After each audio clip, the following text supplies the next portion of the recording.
Hello everybody, this is Benny Hills, and there was recently a big set of bannings in Pioneer. 4 combo cards were all banned. Walking Ballista was sort of mid-range as well, but also combo.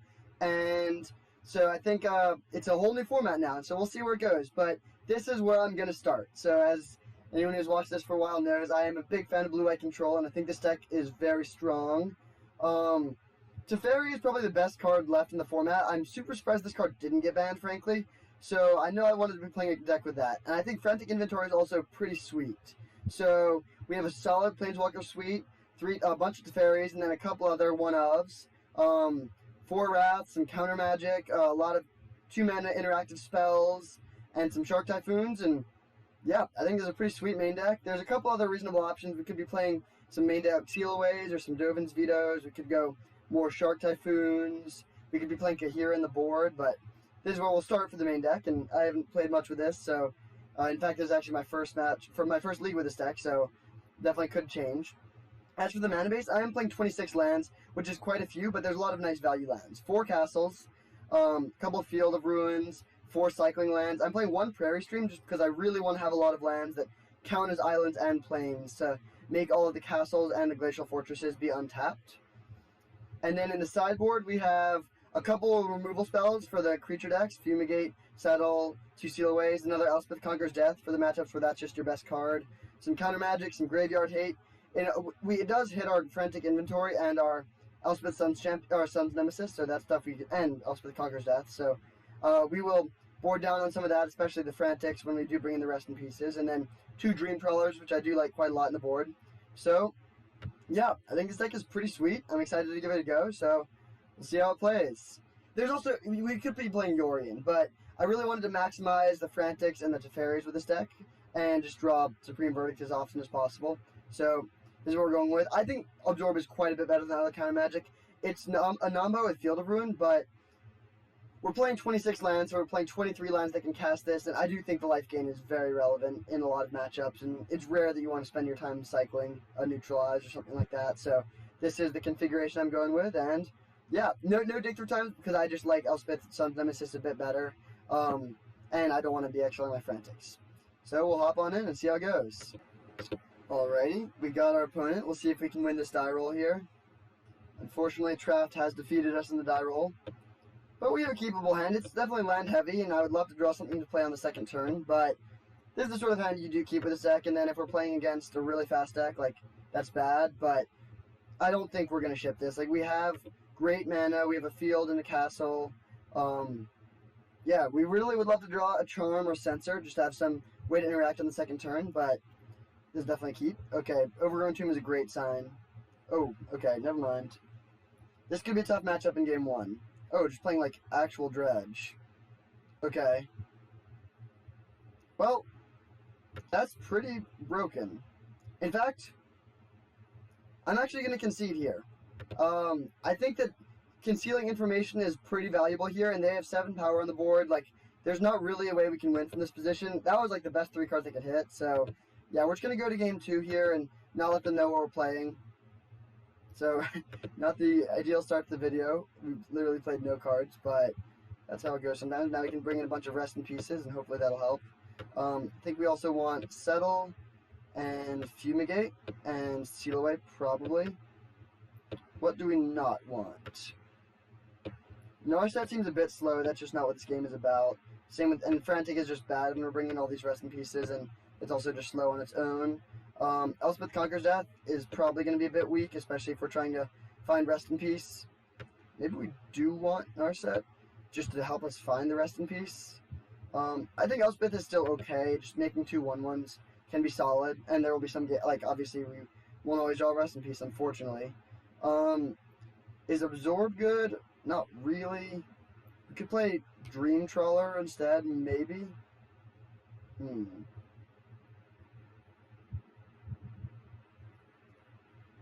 See, so yeah, these are the 63 cards that are in consideration. I guess we could play.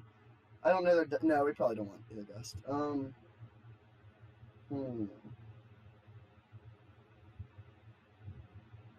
Dream Trawler is probably actually, I think I will play the Dream Trawler. I think I'm gonna cut 1 Absorb and 1 Narset. and 1 Teferi. These are all cards, like, I'm okay with drawing 1 of some of these cards, but like, I really don't want to draw multiple Teferis, and Dream Trawler can hold off their threats pretty well, and just turn the corner very quickly. So yeah, we'll run it like this, and then just hope they don't have that nut draw, or if they do, that we have something to do about it. Okay, no Rest in Peace, which is obviously the best card by a massive margin, but I do still think we're going to keep this. Like, we can't just mulligan to Rest in Peace because they're very likely to have Thoughtseize or some way to interact with the first one, and we have reasonable cards and stuff, so I mean, we'll see. I think this is just a pretty big mismatch in general. If we don't have Rest in Peace, their deck is just like, our interaction is just very weak against theirs, so I mean, hopefully this isn't a big part of the metagame. If it is, we need to play 4th Rest in Peace or just play a different deck.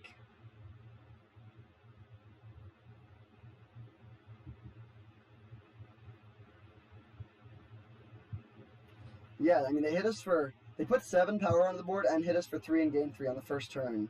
All just by playing 1 card. They still had like a full hand after that. Okay, Breeding Pool tapped is a little bit more of a reasonable start.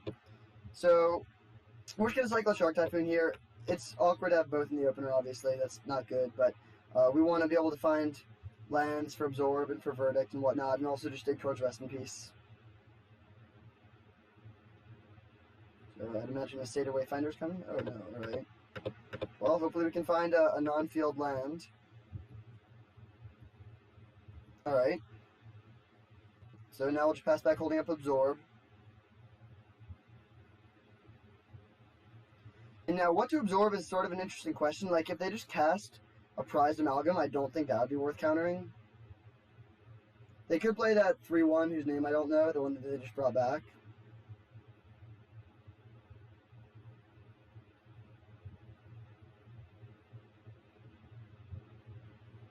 Three mana, 2 green and a blue. That they probably mistapped, I would imagine. I'm guessing they're going to want black mana here.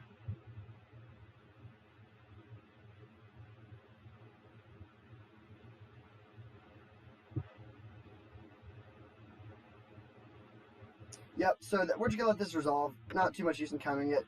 And then we are just going to cycle the Shark Typhoon to make a 1-1. It does trade with this. And, I mean, yeah, we're not close to making Shark big enough to just outright kill this. So I just want to use my mana here and continue to hold up Absorb.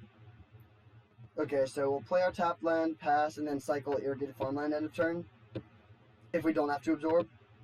So we'll leave this back and pass. So their hand is very slow, which makes me think they definitely have a way to deal with the Rest in Peace. Just attacking. Okay, we'll take this trade.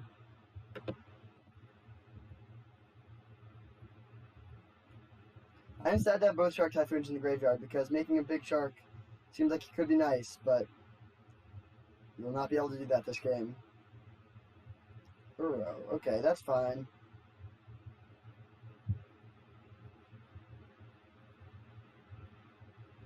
So they're pretty far away from being able to do that. We're going to counter their things that fill the graveyard, not the Uro. So, like, aiming for Seder Wayfinders or things like that.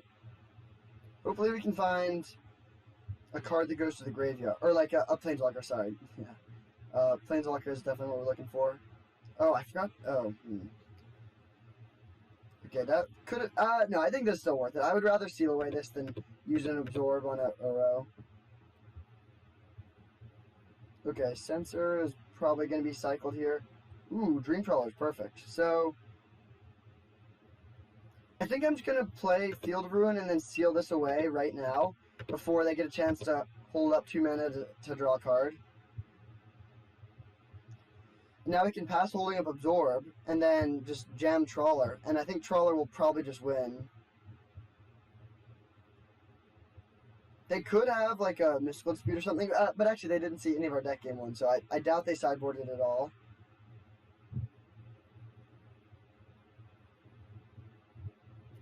This card is pretty sweet in the deck though, if they have Creeping Chill and Uro.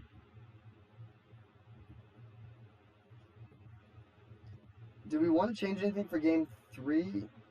Knowing what they have, like, They're not all in combo. They are a bit mid-rangey, so it's possible we do want something like Elspeth Conquers Death. Okay, just jamming an Amalgam. Yeah, I think we're just gonna let that happen.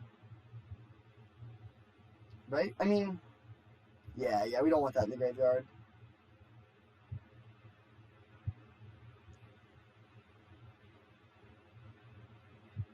Okay, that is definitely fine. I would rather just censor this, or cycle censor than censor that. Dream Trawler can just destroy all of these things. Some argue it's a holding censor to pump up the Dream Trawler, but I think at that point where we're hitting with the Dream Trawler, we are, like, I'd rather just draw towards untapped land in case they somehow have a way to deal with this Trawler. But I can't imagine I mean, they could have, like, something that makes us sacrifice a creature, potentially, which would be very bad. But if they don't have that, then this Trawler will go to work very quickly. Okay, just cast another Amalgam. That's definitely fine. Play another land. So yeah, I mean, yeah, I don't think there's really enough graveyard payoffs to make, or graveyard enablers to make this sort of deck work. I mean, last game was unreal, but then sometimes they just do this and have a bunch of, like, bad creatures. Ooh, that is pretty good. We're definitely going to start by attacking here. And now we can do Elspeth plus Hold Up Absorb, and that should be enough to win. Like, I mean, we're hitting them for 5, and they're hitting us back for 7, but we're gaining a ton of life. Ooh. Would we rather just play that? No, I do think we want to get the Elspeth down, because Teferi will just die.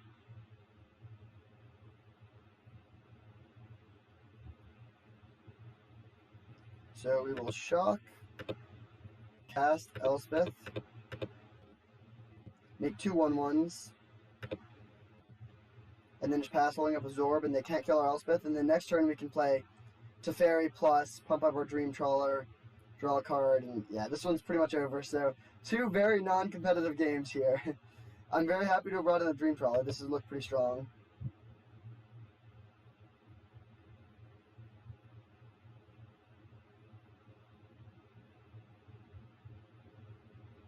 So they gain Trample, and they can make us, and they can draw cards. I think that is worth absorbing.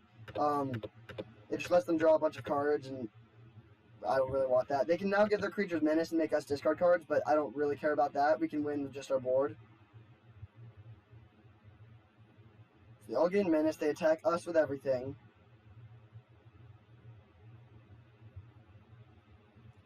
I think I'm just going to double block one of these so we can keep our Teferi in hand. Don't care about these 2 cards at all, really. And then we can hit them back for at least 6 in the air.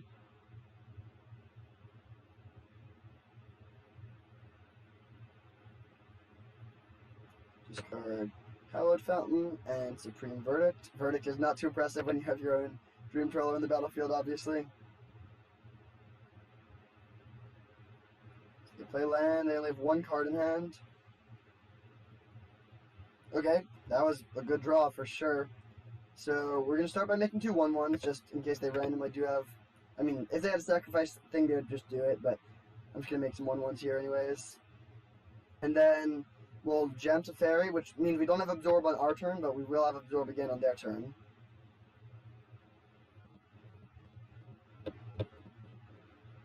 Draw a card, pump up Dream Trawler again.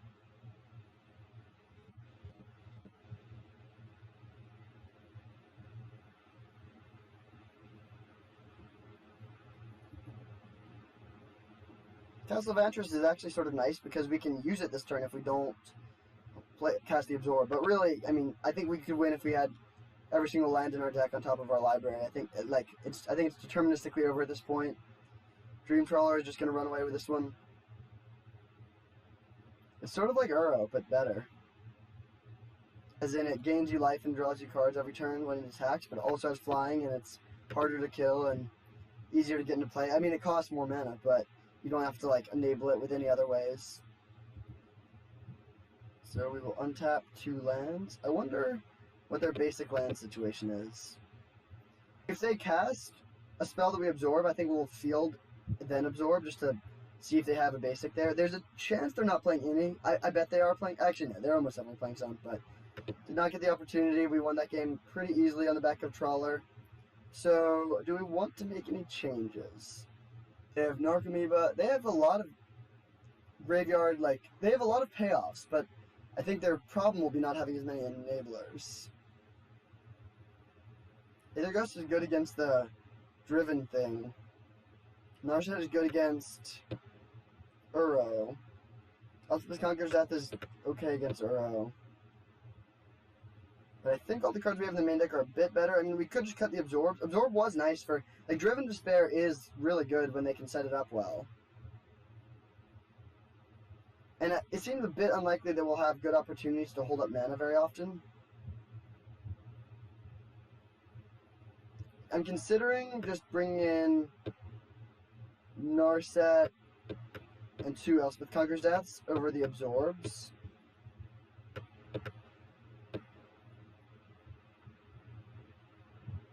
I guess the other question is, what's better, Elspeth Conqueror's Death or Teferi? Also, is Dovin's Veto good? Lots of questions here. Aether Gust doesn't hit any of their creatures that we've seen other than Uro, and that's not really a very good use for us. I think I'm going to run it like this. Yeah, I think I'm going to run this. I don't think Counter Magic is really where we want to be here.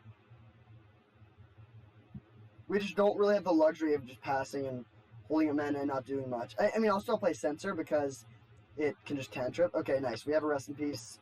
And also just a good hand around that too, so easy keep. They could Thoughtseize our Rest in Peace, but like, I mean, yeah, it's just a great hand overall. They do Mulligan as well.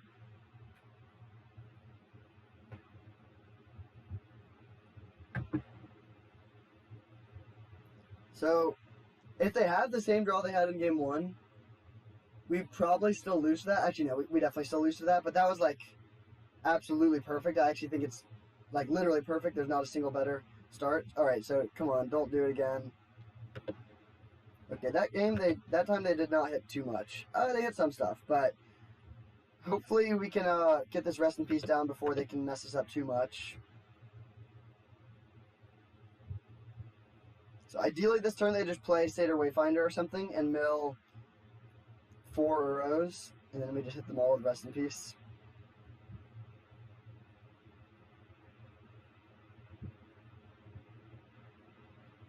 Oh, do they not have a land? Wow. Okay. I think I'm just gonna jam the Rest in Peace here. I really, like, it would suck if we just, like... I mean, we could just pass and hold up Azorius Charm and try and charm their Stitcher Supplier, which would really mess them up, but that only works really well if they don't have much else. Whereas, if they just go land, Wayfinder, hit a Creeping Chill, get this back, then that's pretty bad. And we also have a lot of guaranteed value by just hitting 2... Oh, wait, that's a Gather the Pack, not a Driven Despair. But I still, like, getting the Silver Smoke Ghoul out of the graveyard is very important. Hopefully they don't have, like, a 1-mana answer to the Rest in Peace, but even if they do, we're still getting some decent value off of it, and they're stumbling a lot. So we're hit our land drops and build up towards our Trawler. Basically, our plan is just to, like, not be too far behind by the time we stick this Dream Trawler. So they did have the land. We'll see if they also have a Wayfinder, or just like an Abrupt Decay or something.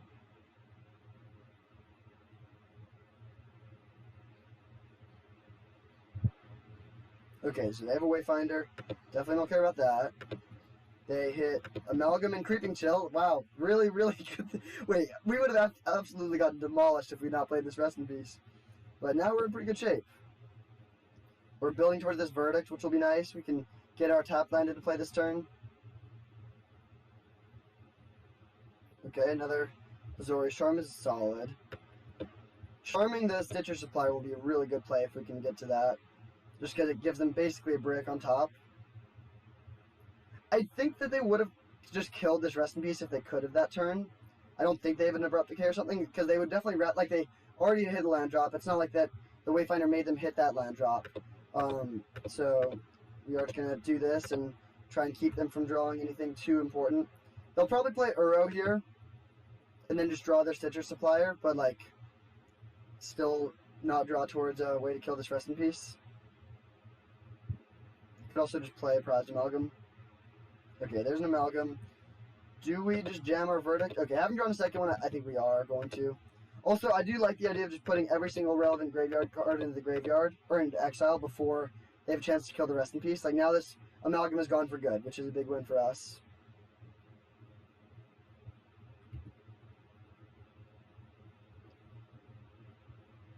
So, their hand is Stitcher Supplier and 3 unknowns. This is just another Wayfinder. Grizzly Salvage, alright. So they hit almost definitely the Ghoul. They can't hit either of those things. Really nice that they milled over an Assassin Trophy. So they have a 3-1. They have a Stitcher Supplier. Yeah, this Rest in Peace is just destroying them. They milled, okay, some more stuff that we don't really care about. Alright, we'll play Castle Ardenvale so we can make a 1-1. That sort of means that their Stitcher Supplier can't attack. And Castle Ardenvale, when you have Rest in Peace, is very, very good against these two cards. Just churning out 1 toughness dudes. If they attack, we are just going to go for that. Actually, either way, we're just going to make a 1-1.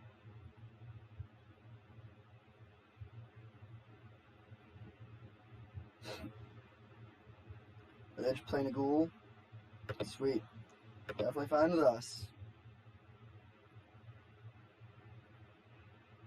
And we'll just make a 1-1, and then the question is... Oh, are they going to kill our Rest in Peace? Hopefully not. Gather the pack, sure. Reveal the top 5 cards and put 1 creature into their graveyard. So they can get Uro or Gurmag. They get Gurmag. Wow. Okay. That's a pretty long way away from being cast. We'll make a 1-1, and then I am just going to jam the Dream Trawler. I don't think it makes too much sense just to give them a bunch of draw steps and let them draw towards their answers to the Rest in Peace. So, shock. And again, in the probably unlikely event that they do randomly have a cartouche of, or a Trial of Ambition or something, we have this 1-1 to sack. I actually think if they attack with both, I probably won't block with a human just to play around a sack thing. And we'll just eat one of their things with our Dream Trawler and take the other. Because if we untap with this Trawler and get in some attacks, it's just over. Alright, sweet. So despite not even playing a single land in game 1, we are 1-0. Good start. One thing I do like about this deck quite a lot is, I mean, we have a decent number of graveyard synergies, but they're all like, all of our graveyard cards still do stuff without the graveyard. So we can afford to, and we can also just cut them if we need to. So we can afford to play a lot of Rest in Peace on the sideboard, and playing 60 instead of 80 means that 3 Rest in Pieces is basically the equivalent of 4 Rest in Pieces in the Yorion deck. Like 1 in 20 cards is a Rest in Peace, and that's the same ratio as if we had 4 Rest in Pieces in a Yorion deck. So your sideboard just becomes much more powerful when you're more streamlined like this. Alright, we got our opponent. Hopefully we can turn around our abysmal die roll luck based on our sample size of 1. And we can. Not playing Yorion. We'll see if they have another companion. Well, we have 2 Frantics, so snap keep, right? Well, this isn't great, but I am going to keep it. We have Frantic Inventory to help hit lands. I'm going to put the 5-drop on the bottom just because it's expensive. The other argument, we could put Absorb on the bottom because it will be awkward to the Field of Ruin, but... and if we had seen a Yorion, then I think we might have done that, just because Elspeth Conqueror's Death is very likely to be strong, but in general, especially when you have a lot of fairly expensive cards in your deck, a good heuristic is to put your most expensive card on the bottom in the dark. No, please don't have a 1-drop. Soulscar Mage. Okay, come on, land for Azorius Charm. Well, not for Azorius Charm, but we're still playing that. So this is a situation where farmland is obviously pretty awkward. If we could go Charm into Teferi, that's an amazing start. Hopefully they don't have another creature and we can bounce their only creature, but that seems unlikely. What does this even do? Cool card. We're just going to Teferi bounce it. They can kill the Teferi, but that's fine. It's trades with some mana, and Elspeth was a great draw. Alright, that's a good draw too.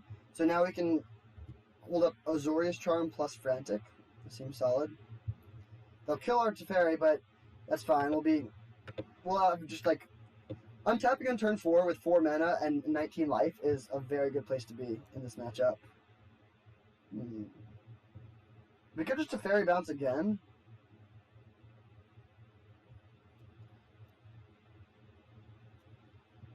I think I'd slightly rather Charm them though, especially when they're missing a land drop. Azorius Charm can be pretty good for us. This can only deal damage to creatures and planeswalkers, so they can't sacrifice it in response or anything like that. So there's a Swift Spear. We could absorb that, but I think I'd rather just cast 2 spells and use my mana efficiently. So they had another land, so they have plenty of lands. I would imagine a burn spell is coming here. It is, so there's a Wizard's Lightning. Alright, this is a big attack. That is certainly the case, but we can make it smaller by dealing with this 3/3. We'll see if they have another burn spell. They do. Good thing it's not another Wizard Lightning just to save us 1 life. So we will put this on top, cast our Charm, and then we go to 14 and then take 6, so we go to 8. That's definitely a pretty sizable hit, but we do have some ways to gain life in hand. And they only have 1 card, which is good. I think here we just play tap land and get Elspeth Sun's Nemesis down. And we'll make 2 1/1s. And I am just going to play this tap. This sets up Absorb plus Teferi next turn, which is pretty nice. So if they... Okay, Lava Runner. So we know their whole hand. We can trade these 2 1/1s with one of their 1/2s if they let us. We will definitely do that. Okay, perfect. So they send these all here. I guess if we do that, we do lose the Elspeth, but that's fine. We don't really care about that. So we'll just kill this, keep one of our 1/1s around, and then next turn we can go Teferi, bounce one of these, and actually keep our Teferi around as well. Oh wait, no, I forgot. They're just going to play their other thing this turn, so we can't keep our Teferi around, but that's fine.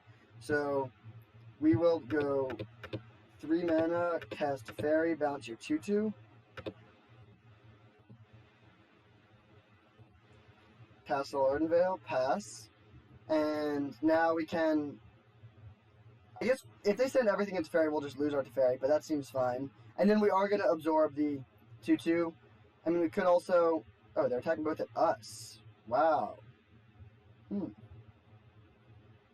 I think I will just chump block one of these to save 2 life. I like keeping my life total high. I mean, we do have an absorb, but I don't think 1/1/1 will do too much. And we can just now absorb this and then jam our Elspeth.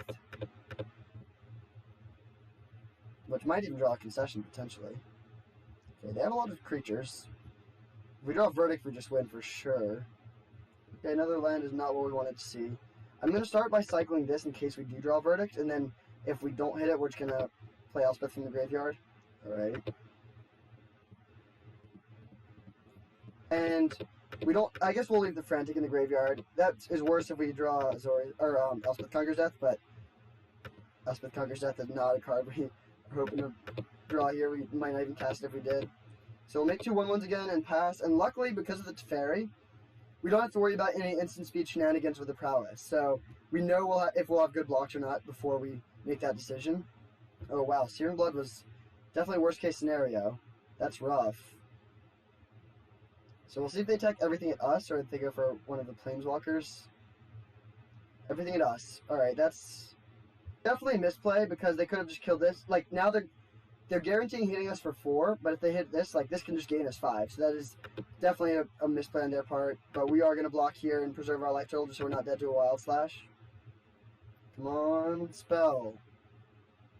Okay, that's actually pretty good. We'll draw 2. Castle, huh? So we could just gain 3, but I think I'd rather just make 1/1s here.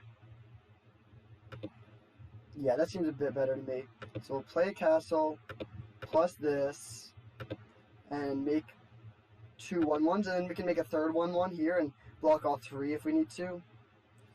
We also, I guess if they draw a burn spell, we are dead to that. Or if they draw a 3 damage burn spell, we could double censor it, but then we would lose to their board.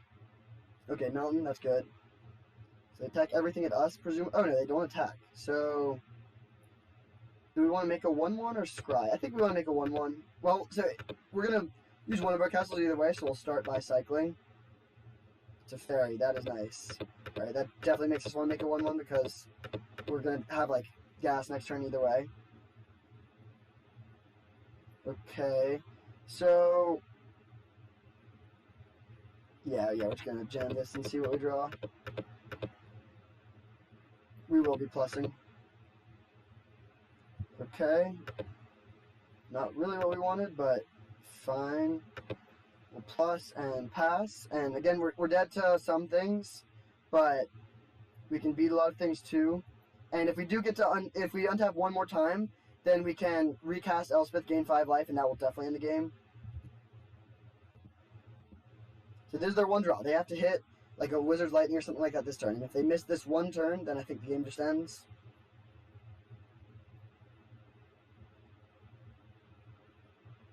No attack, and alright, yeah, that should end it. So I'm going to cycle this. Another Teferi. I think we would rather just make another 1-1. Don't really care about scrying since we already have a great play next turn.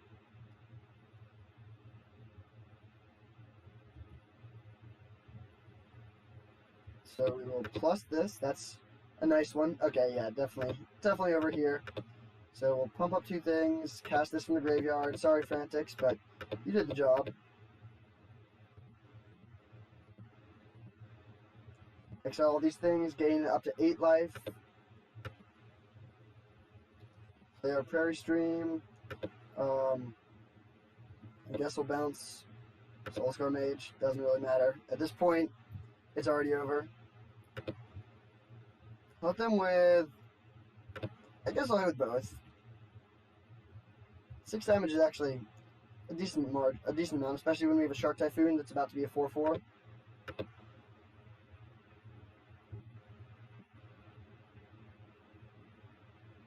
Alright, so that's pretty impressive that we were able to beat them in game 1.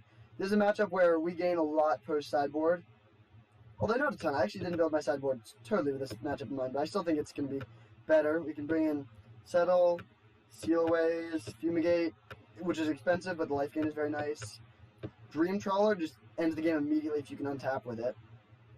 And then what do we not want? I think Frantic Inventory is a bit slow, especially when we're bringing in other 2-mana plays. Narset is pretty weak.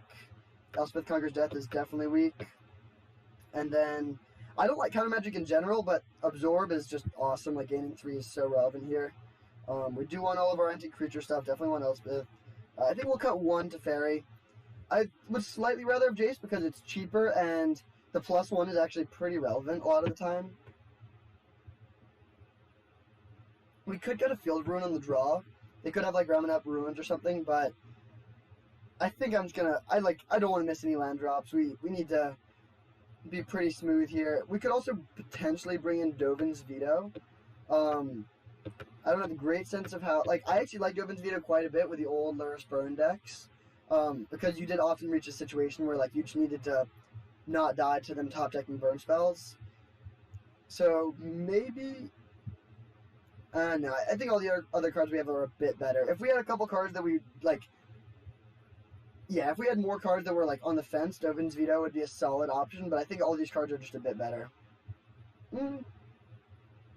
Actually, maybe I will cut 1. No. Because we really want to get to Dream Trawler.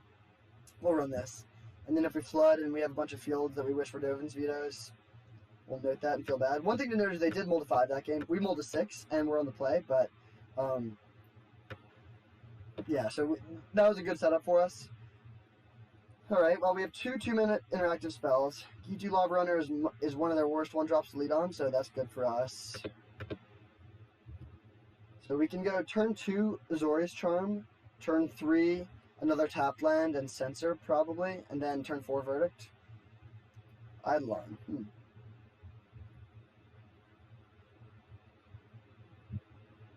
Okay, another Charm is a solid draw. We do need to hit another land, so good thing we hold those fields. If they attack, we're just gonna Charm the Eidolon.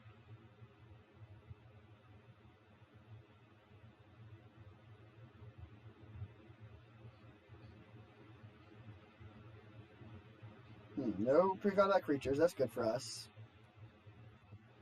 Bye-bye, ID.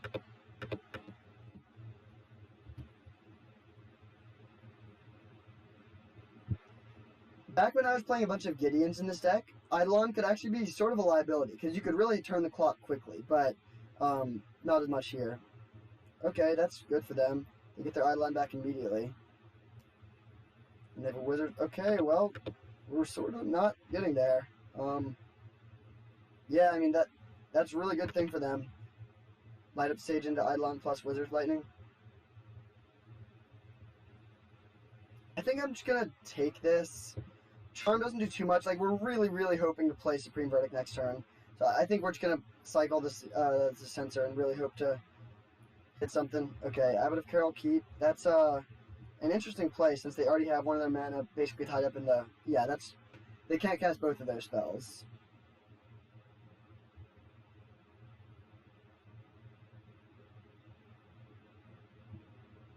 They're just Wizards Lightning us. Oh no, we really want them to play Eidolon. Okay, they don't. So we fall to 10. And yeah, we are really banking on hitting an untapped land here. If they get an attack in, we are almost definitely going to lose.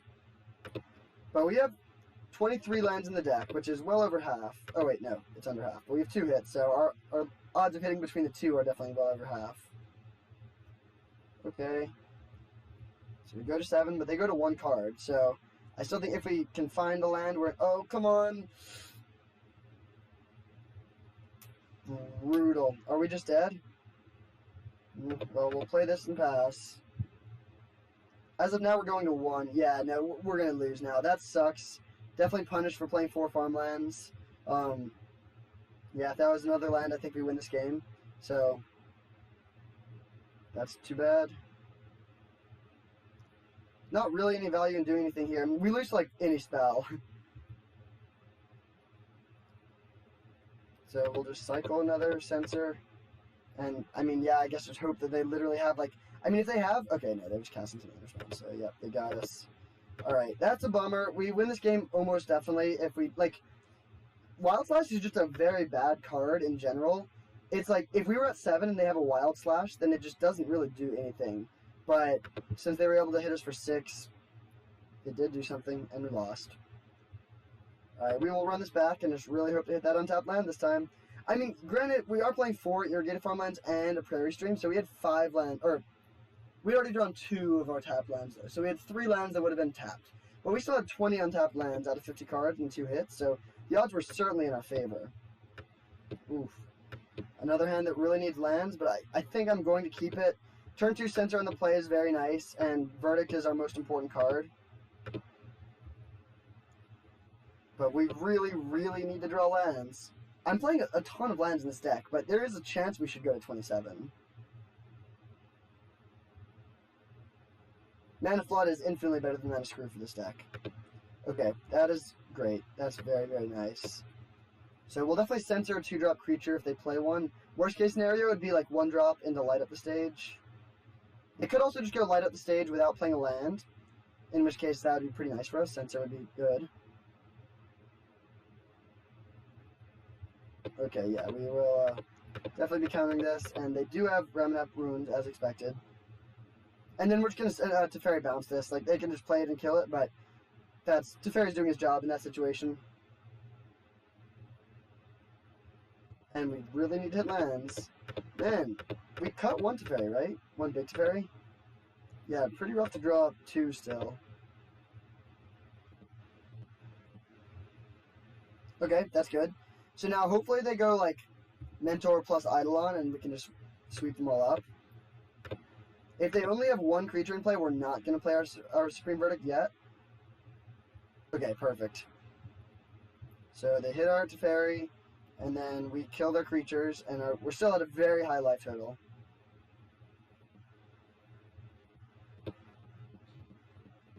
It's so nice not having to worry about Blood Moon or anything like that.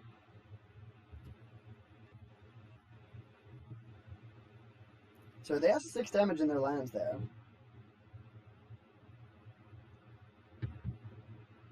Lava Runner, are they going to have 2 instants or sorceries? Looks like they do. So they hit us down to 10. We're just going to play Teferi and tuck this Lava Runner.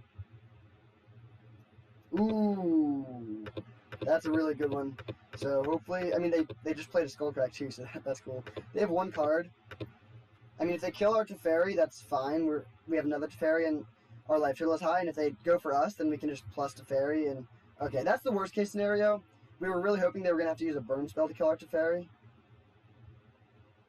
If we draw a land, we're just going to jam Trawler, and that should win.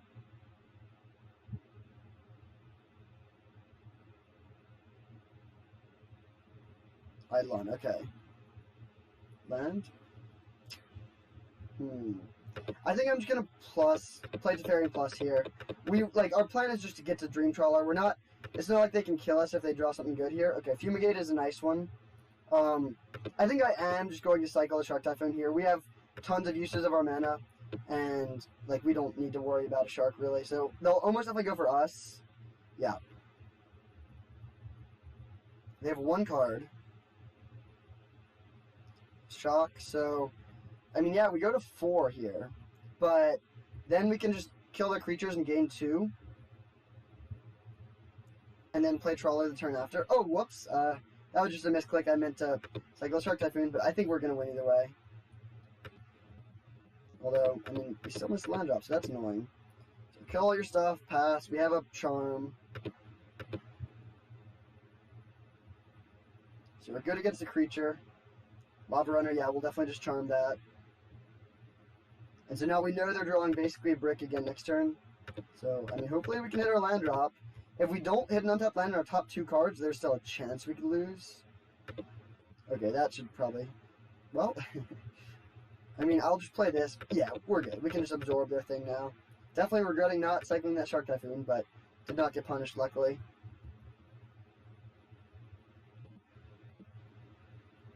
In fact, no, we should just absorb. We don't care. Oh, they're not even playing it? That's weird. Well, we'll make a 1-1 then.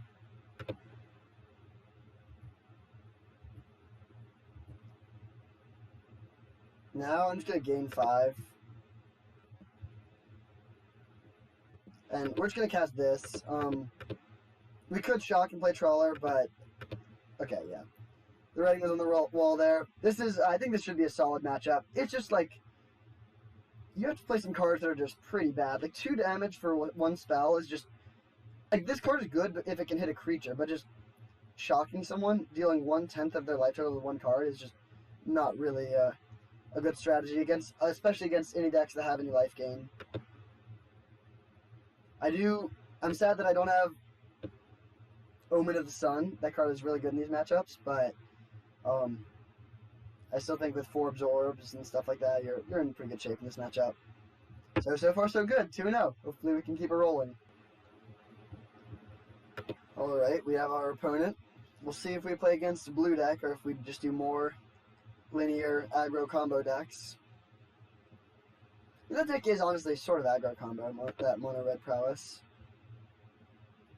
Calm down, Bronco. No, I won the die roll. No need to be calm. Zerta the Dawnbreaker. Okay, so this is probably a cycling deck. We'll keep, and I think we're actually just going to cycle Censor on 1. It depends slightly on what we see, and if it's against a deck where we really think we need to have that up, we won't, but I really want to hit land drops. Okay, yeah, against that, I'm not too worried about something that'll play next turn. Well, alright, definitely happy we did it now. So we'll pass and then either cast Censor or Frantic.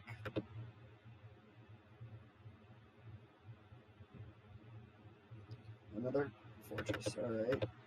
Frantic Inventory, draw a card. Okay, come on, deck. Do we just main phase Frantic? No. If they just stick it to Teferi here, that's pretty bad for us, but that definitely sucks a lot.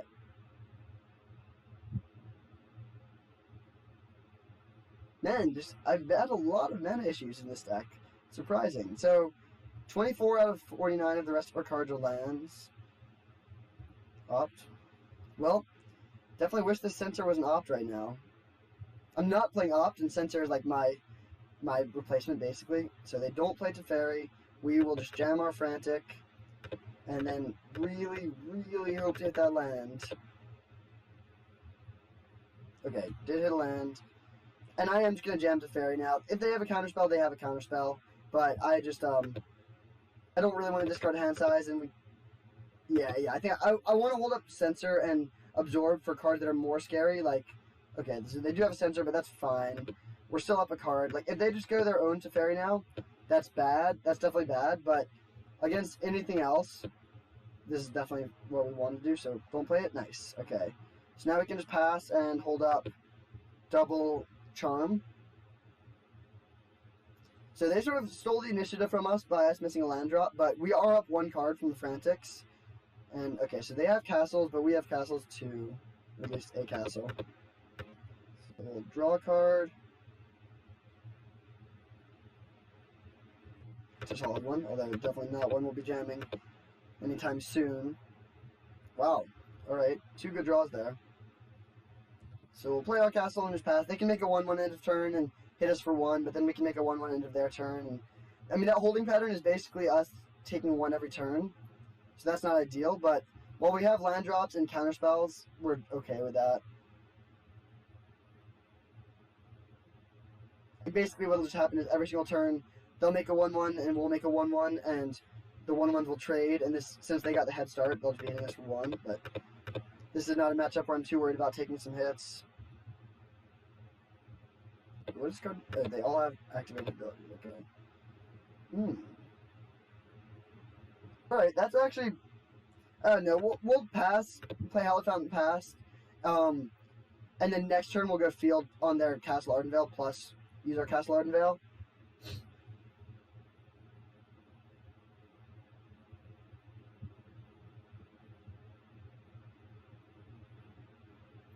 Basically, we want to avoid casting a spell for as long as possible. If they cast a spell first, that's almost definitely going to favor us.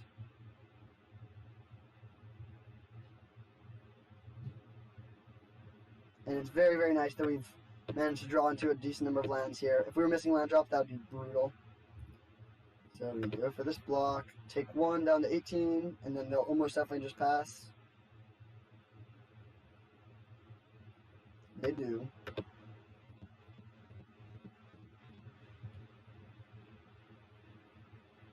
Are they going to cycle a Shark Typhoon?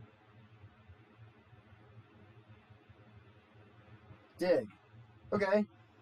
That's very, very good for us, because now we can resolve our Teferi and then hold up Absorb still. So, yeah, that is, that's great. Really bizarre call to do that there.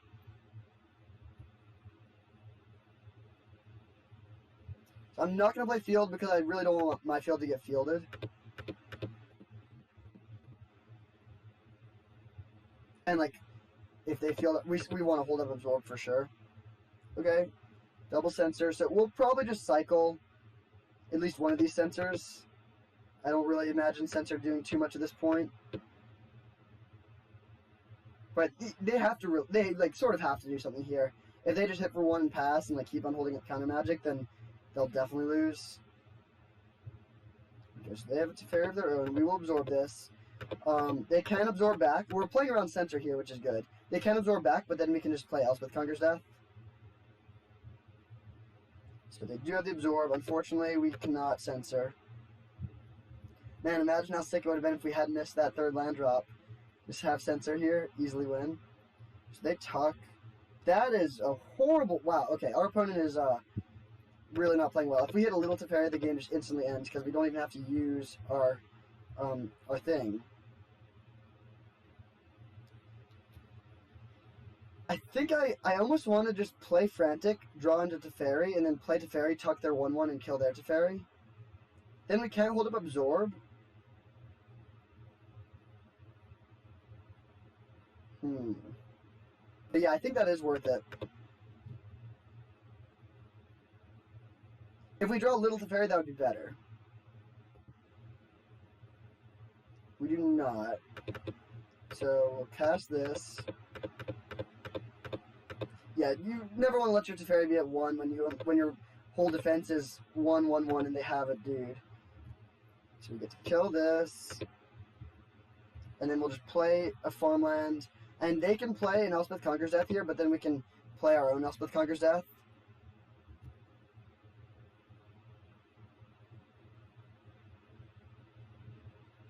Cast out. Yeah, that is really not going to go well for them.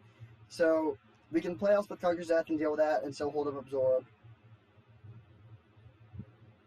Yeah, they've made some pretty costly blunders this game, and it will cost them. This is a matchup where you can get punished very quickly for mistakes. Tap 5. I guess my tapping was a bit dicey. Now, if we can't do double Absorb here. I was thinking that I wanted to field.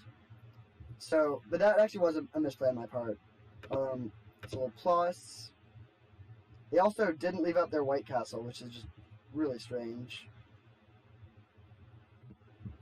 So we hit them for 1. And now we're holding up Absorb plus Sensor, or just like Sensor Field, but it will be awkward if we end up needing to use 2, or like wanting to use 2 Absorbs.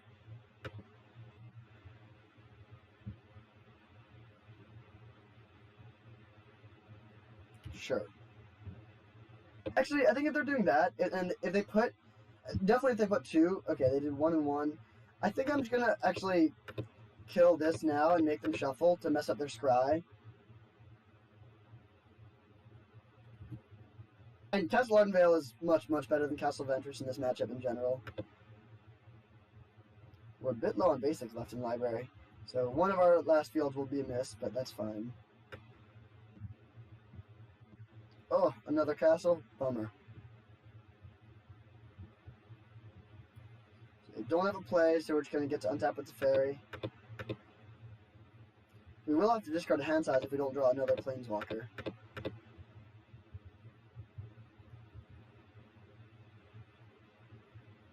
Ooh, that's a lot of card draw there. Okay, so I'm just gonna play Narset and not plus it. I mean, I guess we could just, or minus. We could minus and go for just discarding a Verdict, but Verdict actually could be good against some things, and because we have so many lands, I'm actually not even gonna cycle this. I'm just gonna play this and pass. Not attack either, because we're gonna block their castle token.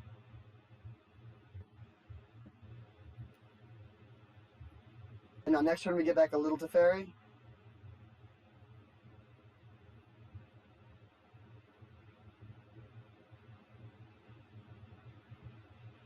Is this a dig?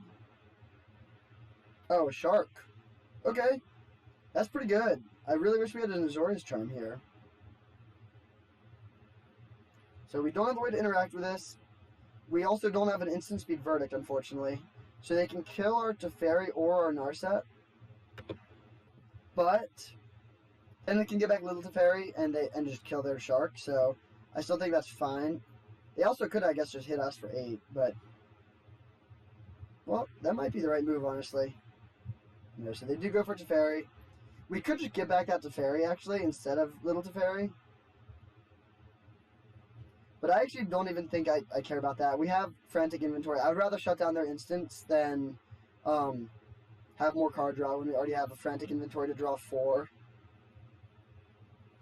I guess I will just fire off this Frantic.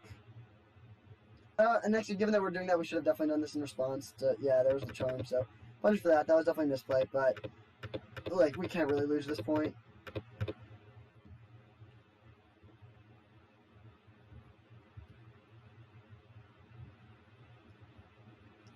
So given that we have a little Teferi in our hand, I'm just gonna get back this Teferi.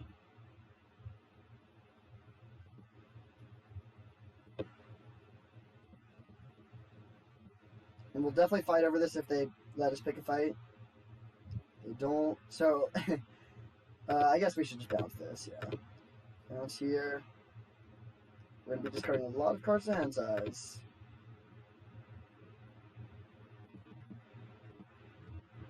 Jeez. Okay, still not gonna minus this. We'll hit for 1. And then discard one of our, I guess just 2 lands. I don't want to discard too many lands because I do want to play land every single turn. So they have another Shark Typhoon, which we can Azorius Charm.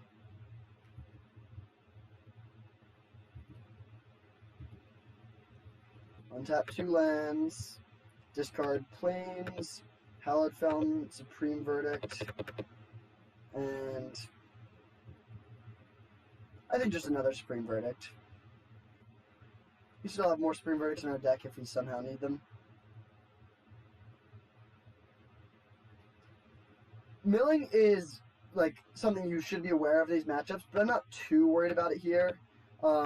We still have Elspeth and 2 Shark Typhoons and Teferi Ultimate plus Teferi Talk. Like, we have a lot of ways around this.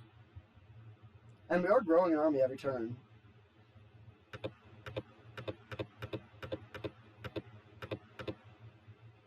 a 1/1. Then I'm just gonna, yeah, I will cycle this. Looking for, ideally, a Jace, or like another Planeswalker with a new name. So they field that, sure. We'll grab our last island.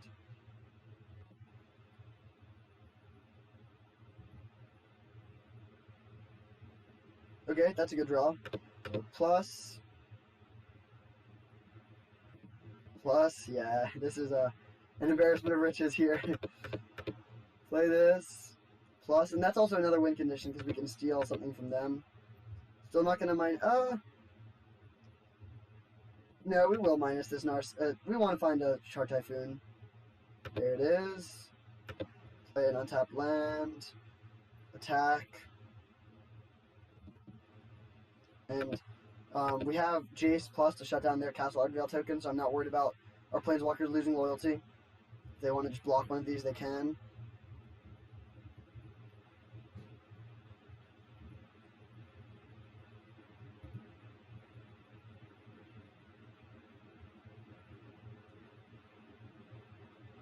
Cycle a Censor. Alright.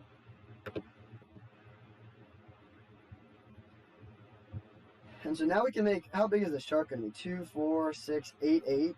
So we have them on the 2-turn clock.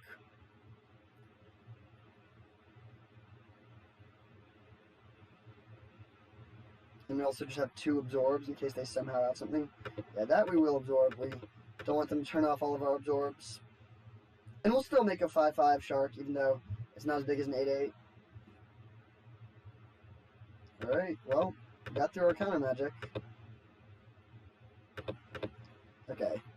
Yeah, that one was super, super over, obviously. I mean, we had Narset playing, we weren't even minding it because we were still discarding hand size. Frantic Inventory was pretty sweet there, although we did end up discarding a lot of those cards to hand size. Definitely want all these Dovin's Veto. That's arguably the best card in the matchup, although its competition is Elspeth Conquers Death. And then I think we do want these Trawlers as well. As for what we don't want, our main deck is pretty good, honestly. This will be hard to find. So they could have their own Dream Trawlers, in which case the verdicts are good. But I definitely don't want to like draw multiple verdicts. So I think I'm gonna go cut 3 verdicts and cut 3 charms, and do it like that. The charm is basically just a cantrip here. I mean, it's good against. I guess we don't want to die to sharks too much, but we do have Teferi, both the fairies to deal with sharks. Man, there's so many cards that I just consider basically uncuttable. Like, all of these are uncuttable. Elspeth, I think the one of Elspeth is uncuttable. All of these are uncuttable. Jace is pretty much uncuttable. Censor is so low downside. I mean, we could cut it, but really it's like, these are the only cards that I could imagine ever cutting. Maybe I should have a little bit less anti-control stuff in the sideboard. But I think we're going to run it like this. Keep 1 out to their potential Dream Trawlers. And then this game we'll see a lot of their deck, and we'll sort of see if that seems like it'll be an issue.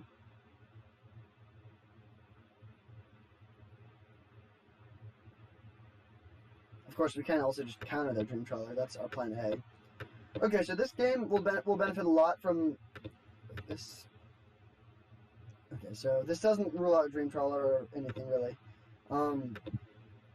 We could be playing a creature companion in the sideboard, but I think that's I would rather just have the sideboard slot, honestly. Like, with a new, like, having to tap 3 is just pretty rough. Here we're going to benefit a lot from the fear of counterspells. So we don't have any plays at all that are early. So if they just jam a Teferi next turn, that's pretty bad, but they can't really do that because it's just too bad for them if we have Censor into our own Teferi. So, I mean, like, if they do it, it'll work, but hopefully they don't. Cycle Censor. Okay, that is interesting. That means they either have multiple Censors or they're Mana Screw or both. Looks like it's Mana Screw. Definitely Mana Screw. Well, that happens. We're not, like, I would love to use this window to resolve it. Oh, they just concede. Okay, well, we didn't have too much going on, but it is true that missing a land drop there is pretty devastating. They should definitely just mulligan this hand. Like, the most important thing is hitting land drops. You can mold 5 A hand of 5 lands easily beats a hand of like 2 lands and a bunch of expensive spells in this matchup. It's really all about who misses the first land drop. So, all right, well, don't feel too great about that one because I do think we won primarily due to misplays on our opponent's part. But I also do think our configuration is pretty well suited for like control mirrors. We're playing very few cards that are just dead. Like we're not playing a bunch of seal aways or like Omen of the Suns or like 5th board sweepers, and like our removal spell of choice, Azorius Charm, isn't even dead. So we have 4 verdicts that are just dead, but every single other card in our main deck is actually solid. And we're playing a higher than average number of lands, including a higher than average number of snazzy lands. Alright, we have our opponent. Hopefully we can keep it going, get that 4-0 start. Not a good start to this match, though, but great hand. Very, very happy with this. Much better on the play, of course, but we will take it. Opponent is on a mulligan, but I'd still rather be on the mulligan on the play. Ooh, Rootbound Crag. Most decks that are playing Rootbound Crag probably want to have a 1-drop, so this is definitely good for us. Naya. Ooh, so this is probably a Winota of some sort. Experiment 1, okay. Maybe just like red-green aggro. Well, our hand is pretty bad for this. We can censor something here, maybe, but we're going to be taking a pretty big hit and we don't have a verdict.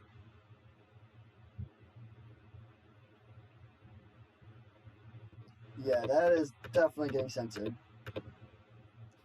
And now next turn we can cycle Shark Typhoon to trade with the Fire Giant Crusader, so that's pretty good. But these frantic inventories are looking a little bit too slow. Another censor. Alright. Probably we're just going to go cycle Shark Typhoon and then frantic inventory plus cycle censor and play Hallowed Fountain tapped. I really don't want to play Hallowed Fountain untapped. They can use a burn spell on this Shark Typhoon if they want to, but that's still a win for us. Okay, untapped land is actually pretty good. Like, painless untapped land. You still need to find an answer to this experiment one. Oh, Gore Clan Rampager. Okay, that's good. But they only have 1 card. Okay, so there's no incentive to play main phase Frantic or anything like that. I mean, I guess we could cycle Censor in case we find Teferi, but I think we're just going to pass and hold up double Frantic and then just hope to find a Supreme Verdict. If they spend their whole turn double pumping the Fire Giant Crusader, oh, that sucks. We obviously we would censor that if we like, yeah, that's really, really bad. Dang it. So I'm gonna play Frantic Inventory here. That was a sloppy play, man. So we did not draw an Azorius Charm, unfortunately. Really good for us that they didn't play this pre-combat to evolve the Experiment one. Boros Charm. Okay, well, turns out we would have died either way. I mean, we wouldn't have died immediately. We would have been at 1. I guess, actually, yeah, we would have been at 1. And then we would have drawn 1 card here. If this top card was a Verdict, we had a chance. Okay, so we were dead. But obviously still a misplay, and I'll try not to let that happen again. Aether Gust will definitely be good, so it's just like Boros, all-out aggro. Bring in 2 Seals, bring in Fumigate, bring in Settle, bring out the Frantic Inventories, they just seem too slow. Bring out Narset. Shave it to Teferi. Do we want the Trawlers? Probably, yeah. We probably do want the Trawlers. And then Elspeth Conquers Death is good against Bone Crusher Giant, and it's like okay against Gore Clan Rampager.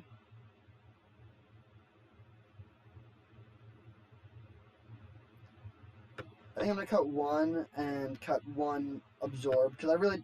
Well, no, Absorb is probably actually decent. I think I'll just go down to 1 Teferi. I really don't want to draw multiples, ever. Yeah, we'll do this.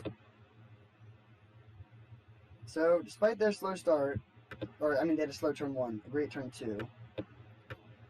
Alright, this hand is good. It is annoying that we have to shock if we want to have 2 men up next turn, but it'll probably be worth it to do that. Yeah, it's definitely worth it to do that.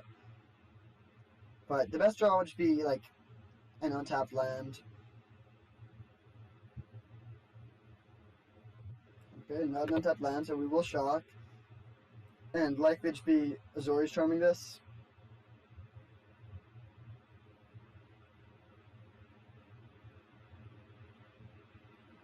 Do we want to play around them? No, I think I'm just going to Charm this here.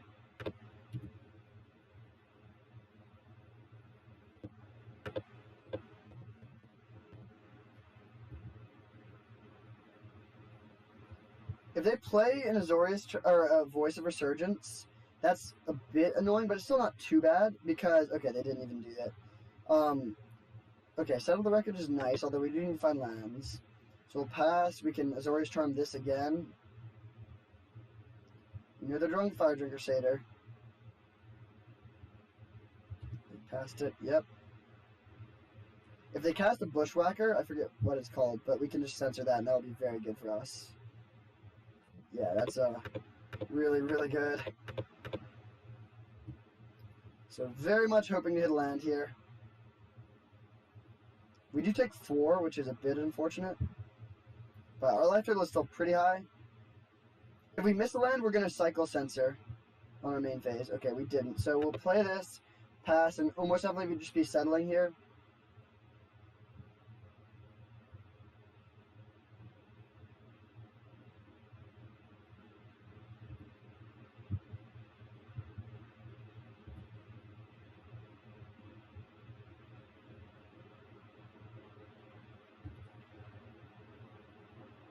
Hopefully they paid 2 life to pump this.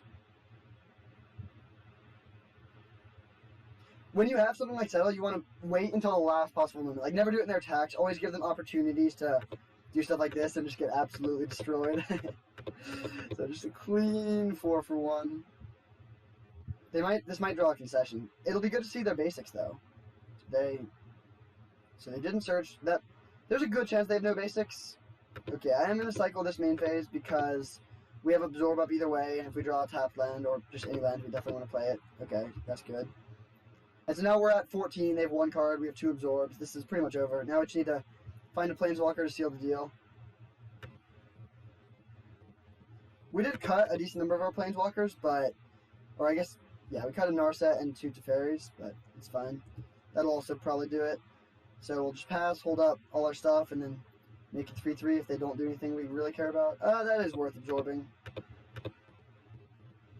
Then the question is if we want to just cycle the Charm. And I think we actually do, even though it is a pretty good card in the matchup. Like, we're at 20. We just want to find a way to close the game at this point.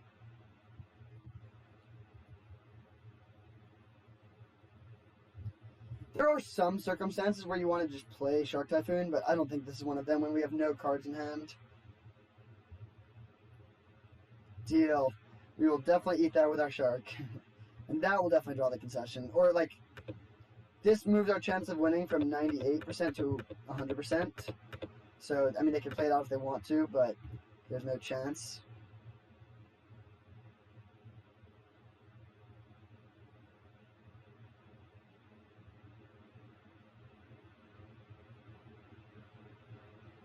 Mana in general in Pioneer is pretty bad, and they're playing a lot of colors with very heavy color requirements. So, I'm not surprised they're not playing any basics. So we'll just play this, plus, and then hold and absorb.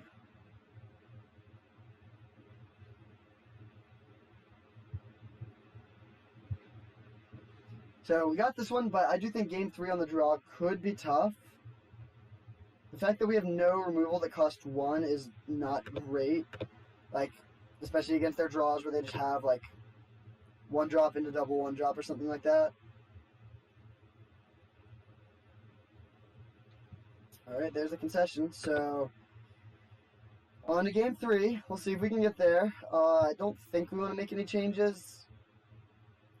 Like, we could play Elspeth Conquers Death, but I just think that's sort of bad. Like, it looks like they're very eager to be blood rushing Vorklan Rampager, and hitting a Reckless Bushwhacker is pretty bad. Them having Bushwhacker makes Censor a bit more appealing. Yeah, we'll just run this, and then Well, I think we will mulligan any hand that does not have one of these 12 2-mana interactive spells. Alright, this hand is great. Elspeth Conquers Death is bad, but we have perfect Painless Mana and 2 2-mana interactive spells. No Verdict, which is a big loss, but okay. No 1-drop? Yes. So they mulligan and didn't have a 1-drop. That's great news for us. Oh, that's not an amazing draw, but... yeah, that's just a bad draw, actually. We did not need a 5th land, particularly. Hopefully they don't have a voice here. Okay, they do. Which means we're almost definitely just going to be sealing that away. In fact, I'm actually... no, I was going to say we should just play Howler Fountain, but there is a world where we still need to seal away something, or censor something. Like, if they go 1-drop into Bushwhacker, we might still censor, even though I really don't want them to get... I don't want to give them a dude. If they just hit us and then... Oh, also, if they Blood Rush, we would take this out. Brawler. Maybe we do want to counter this, actually. No, I think I would rather just cycle censor. Giving them a dude, like, a Voltaic Brawler is better than this token, probably, but we do want to draw towards, like, more action, and yeah, I just don't think that that's a really great exchange for us. Annoying that their turn 2 play was a voice, for sure. Okay, Aether Gust is good. We're still just going to be sealing this away, though. Ooh, that is very good. I guess it's annoying that we can't play it next turn, but our life total is high enough that that's not like a mayday situation. And we do have Aether Gust if we need interaction next turn. So they can hit us for 4. Hopefully they just like play Gore-Clan Rampager or something.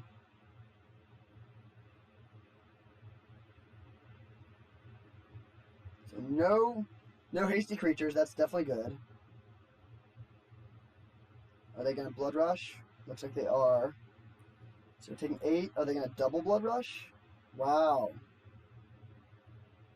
Oh, whoa, not cool, dude. Okay, that was good for my opponent, obviously. Now we're at 2.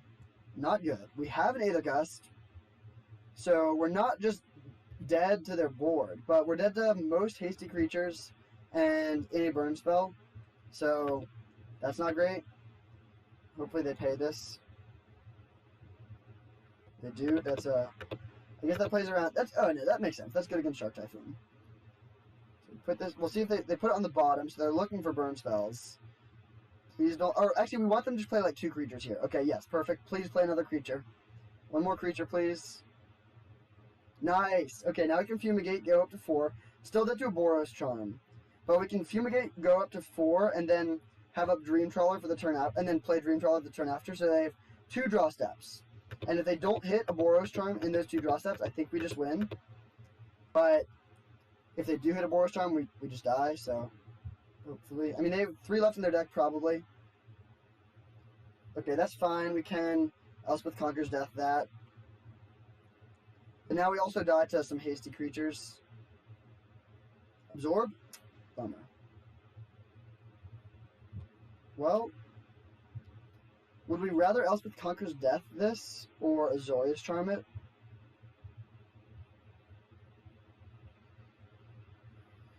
Holding up Azorius Charm is potentially better against another hasty creature, because they might play around Settle the Wreckage. But Elspeth Conquers Death is more mana efficient. But also mana efficiency does not matter at all, because Dream Trawler will just immediately win if we can untap with it. Yeah, I can't imagine a situation where... Oh, also it gives them 1 fewer draw step, because we know they'll be drawing this instead of a Boros Charm. So yeah, we will just go for Azorius Charm. That's definitely the better line, even though it's very mana inefficient. So this Elspeth Conquers Death could have been a Teferi or Dovin's Veto. Those both would have been far, far better. So that's something to note. Alright, this is your 1 drop. You had to hit it this turn. So it's not a hasty creature, so only a burn spell does it.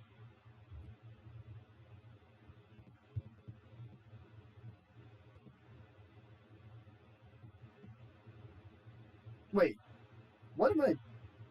What did I don't know what happened there. I totally, for some reason, thought we had one fewer land than we did. We definitely should have just played Dream Trawler there. Doesn't actually... Actually, no. It doesn't actually matter at all because we know they're just drawing a 2-1 that doesn't do anything. But I definitely should have played Dream Trawler. I don't know. I just miscounted how many lands I had. But again, it does not matter. Their draw is a blank, so all that matters is whether or not they drew Boros Charm. And there's no value in bluffing because we died to their 2-1. So we're just going to jam our Trawler and hope they don't have it. They only had one draw step.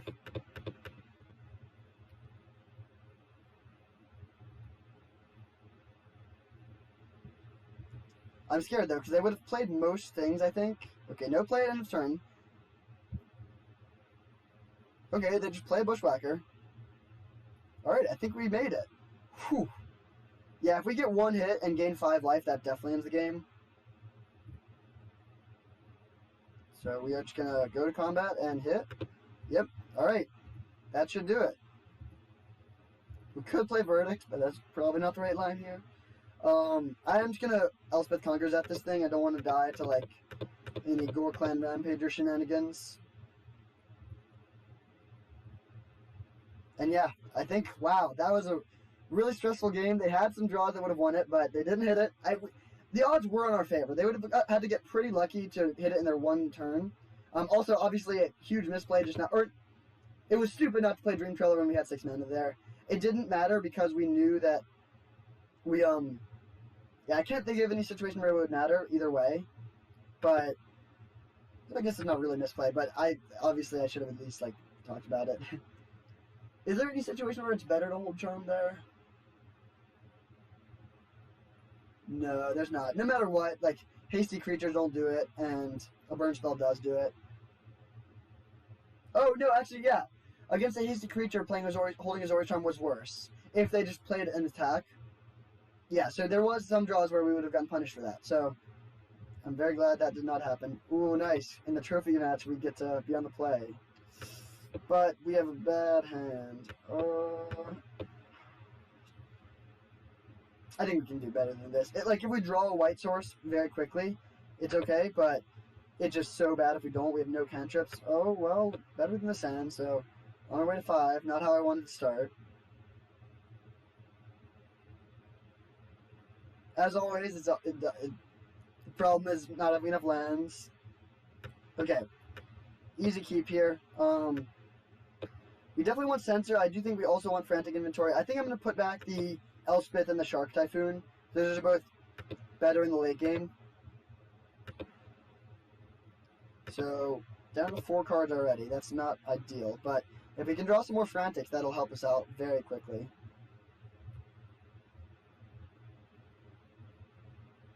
Fortified Village. Hopefully they don't have a mana dude. Reveal a Sacred Foundry. Okay, so this is definitely a Winota deck. So this is a good draw. We can censor a Ravelmaster into untap to Fairy, Bouncer, Llanowar Elves. But we do need to find a way to recoup our card disadvantage from the mulligans and a board sweeper. Voice of Resurgence. Okay, that's annoying. We will Frantic Inventory. Lots of voices these days.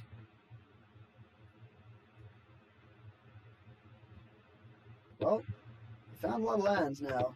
Now we just need to find the sweeper. So we're going to bounce the voice just because, well, actually no, I think it's a bit better to bounce one of the Llanowar Elves. I want to minimize the chance that they can Winota this turn.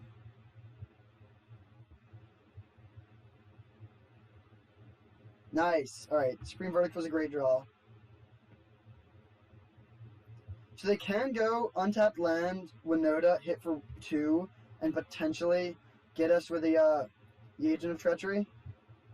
Okay, so no Winota, that's good. Hopefully they play another creature.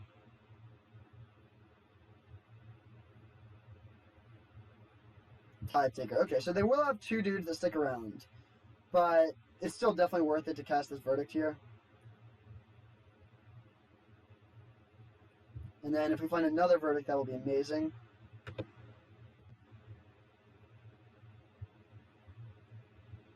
Alright, so yeah, we will just gem this Supreme Verdict.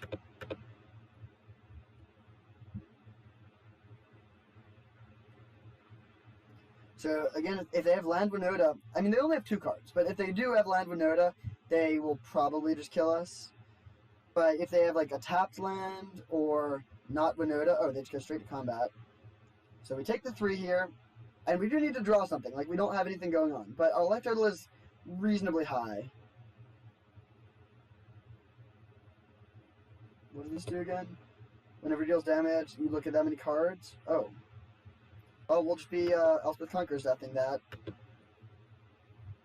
But, so, you get to look at the top 4 cards and put a creature or Garruk card into your hand. Cool card, but it will be dying here.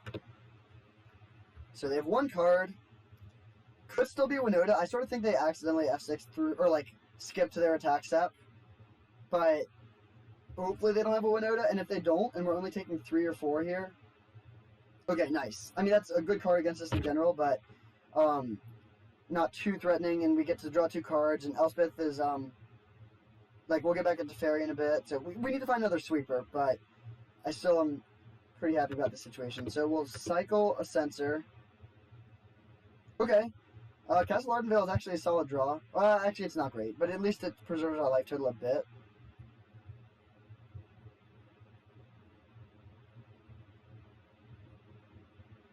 And having a land there is good, although I guess they shocked. Oh no, is it Winota? It definitely is. Oh no. Eldritch Evolution. Well, that's just awesome that they just sacked their voice. Now we can just counter this without even worrying about it. So that worked out great. So counterspell this. Now we're only taking 3, and then we can bring back our Teferi and bounce their Elemental, and they'll only have 1 dude. This is like a... We were 99% sure they were on Winota. Now we're 100% sure. We will field... Oh, I forgot they were making an Elemental. So this is actually not as good as I was hoping it was going to be. So, yeah, that's sort of bad. The +2 cost of this actually was very relevant there. I guess we'll hit Sacred Foundry. Alright, so we will die to these tokens pretty quickly if we don't find a Verdict. Another forest, interesting. Well, that is bad. That's very bad. So we will put a loyalty counter on this bad boy and kill one of your elementals. Okay. That's not too bad. I mean, we can make a 1/1 to chump block the elemental, and we don't have quite enough mana to make a blocker plus absorb. Garruk Harbinger. Okay, I think it is worth absorbing this. So our life total is pretty healthy, but we still have nothing going on. So, man, imagine how sick it would be if we had Mold to 5 this game.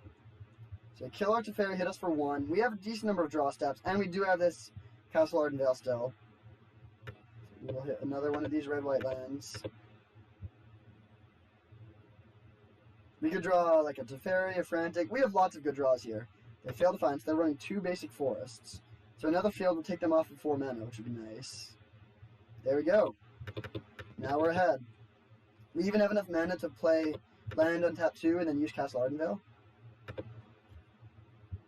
So if they draw Winota this turn, or yeah, I mean if they draw Winota for a while, they'll still be in decent shape because they have the chance of just hitting us with an Agent of Treachery or something like that, but we're in good shape now, for sure. We'll see if they go at us or Teferi. Probably they should do Teferi. Okay, yeah, I think that's good for us. Would I rather make a 1/1 or just kill this dude? I think I'm going to make a 1/1. Well... Actually, no, we'll just take 3, I think. Yeah, we'll take 3. Well, oh man, it's actually... No, I kind of think we... Like, the fewer creatures they have, the less bad a Winota is, and if they don't draw Winota, I sort of think we're winning either way. So I think I am just going to charm this, actually. I don't care about my life total, I just want to have as few creatures on the battlefield as possible, so Winota isn't too devastating. Definitely not right to attack us there, though. That doesn't make too much sense. Are they going to sack this to get a voice? I can only get a 2-drop.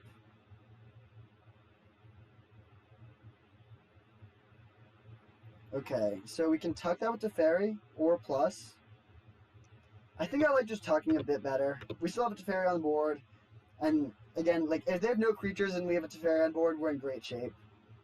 So now even if they draw a Winota, that's not too bad. Most creatures we can clean up with a Verdict.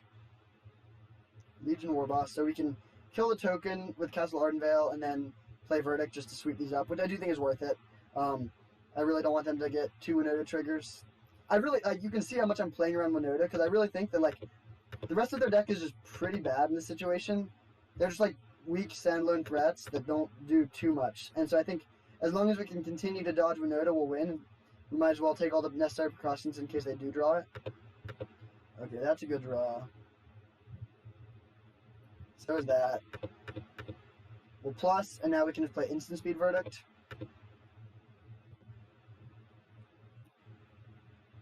Alright, sweet. We rolled a 5, but we're still in pretty phenomenal shape now.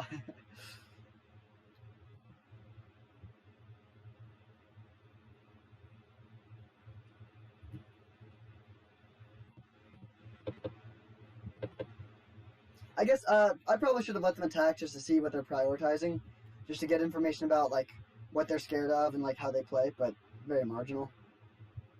Mana Confluence. Yep. Plus, their top card is a Voice. I don't even think we care about that like at all, so I'm just gonna let them draw that, and then well, it probably is still better than the average draw. I think I'm just gonna take them off of their Rootbound Crag.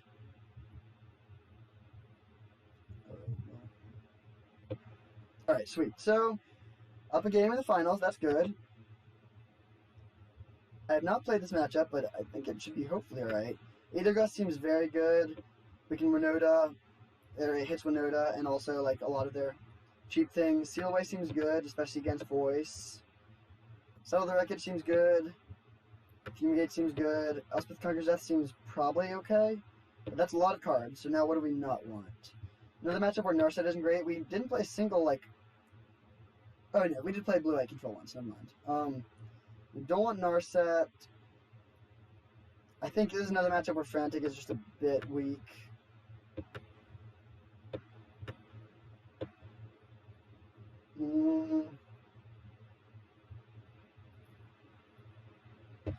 I actually don't love Elspeth's Sun's Nemesis here. Like, making chump blockers is not great against them. It is like a good use of the graveyard, though. It's probably worth still playing this. Absorbed I do like because they have a couple cards that matter way more than others. Like, they have 2 angles, basically. They have, like, the Legion Warboss, Aggro Plant, and then Winota.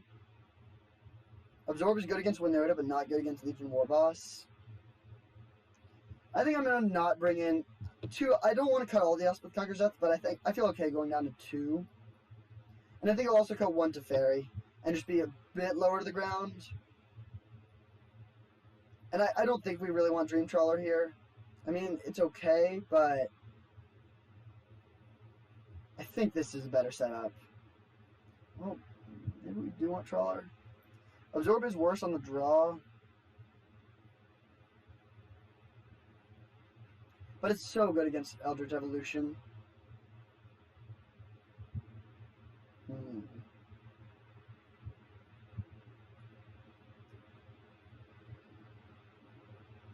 I think we're going to run this. We could also cut Jace for like a Trawler or an Elspeth Conquers Death. I guess Elspeth Conquers Death actually does seem pretty good. Yeah, I will do this. I think that seems fine. I mean, this is okay against the 1/1 tokens, but like, it's not great overall, I think.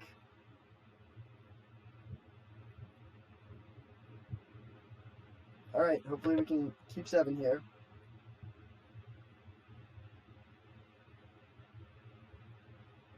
Ooh. No blue mana. If we had a Verdict and no blue mana, I think I would keep that, but since we don't, I mean, we do have a lot of blue mana in the deck. We only have 1 Plains, 2 Castles, that's 3 non-white, and then fields sort of count, but that's 6 sources, so that means 18 blue sources we could draw. And if we don't draw one of those in the first couple turns, we just do nothing. I think we need to be a bit better than that. Okay, this hand is great. Center into Teferi into Verdict. I think I'll bottom one of the farmlands. We do want to curve out, so I don't really want tap lands. And on the draw, like, there's a good chance we'll hit one more land by the time we get to turn 4. No one drop? Oh, they have it. Alright, that's bad. If they go just turn 2 War Boss on the play, that's rough. Like, that's just very hard for us to beat in general. I guess that helps slightly, but we really don't want to see that. Hopefully they play the Garrix thing, and then we can just Azorius Charm it.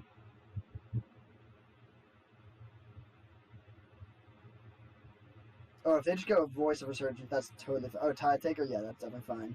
So we're just going to play... We can't cast one of our spells now, and we can't... So we're just going to cycle this main phase and then play a tap land, because cycling would cost 2 on their turn.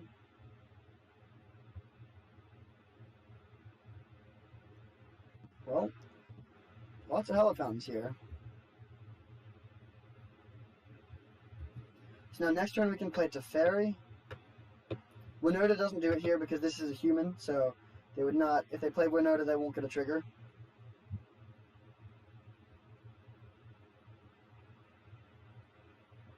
Yeah, that does not do anything here. And so now I actually think I'm going to bounce the Llanowar Elves. Yeah, I'm going to bounce the Llanowar Elves.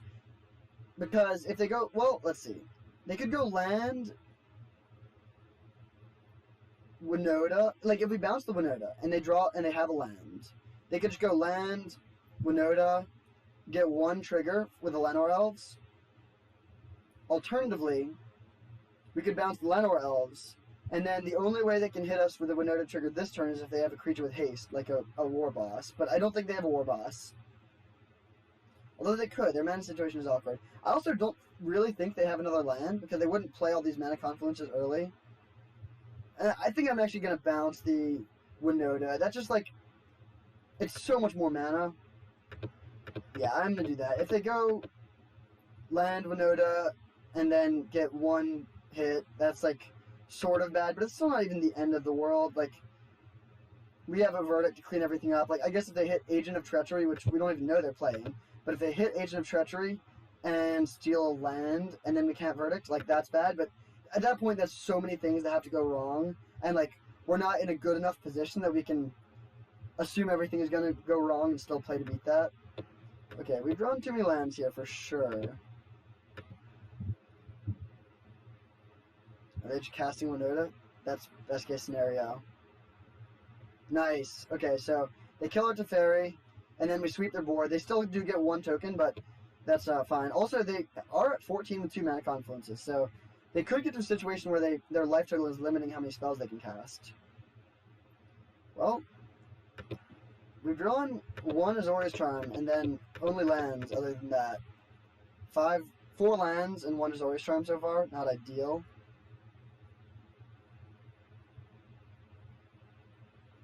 So if they go land Winota, they do get 1 trigger. So we'll see if they have that. Alright, War Boss, that's not good, but it's not terrible. Best draw would be Fumigate.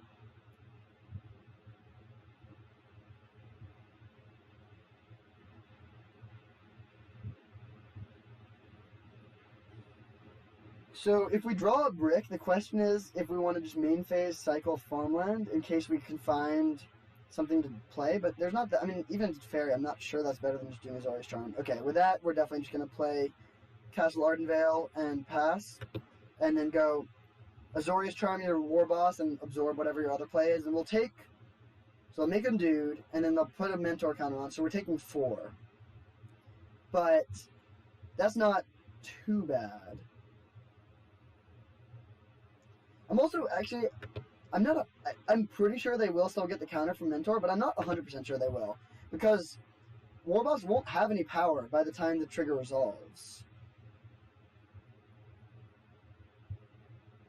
But I still think they will. So they'll put the trigger on the Spirit, almost definitely. Yep, so put this bad boy on top. And then hopefully they don't play anything, like, if they miss their land drop again and they just have like some weird stuff, like there's a good chance we'll have to absorb, but we would prefer to cycle farmland and then be able to absorb their war boss next turn.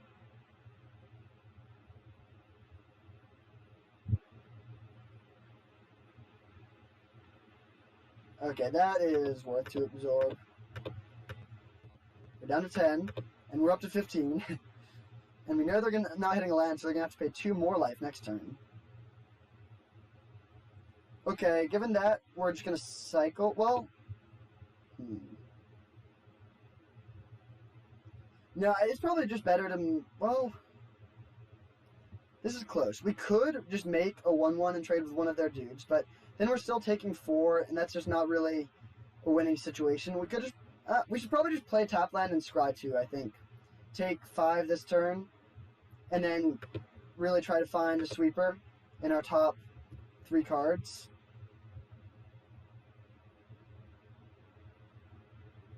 We have effectively 6 sweepers in our deck, so that would give us 5 hits, and we get 3 chances. That's close. Close odds. So this resolves. If that Rootbound Crag was also a Mana Confluence, then they would be so dead by now. Our life total is high enough that this hit isn't too devastating. So we get to scry 2, then take our draw step, and then cycle farmland. So that's a lot of looks.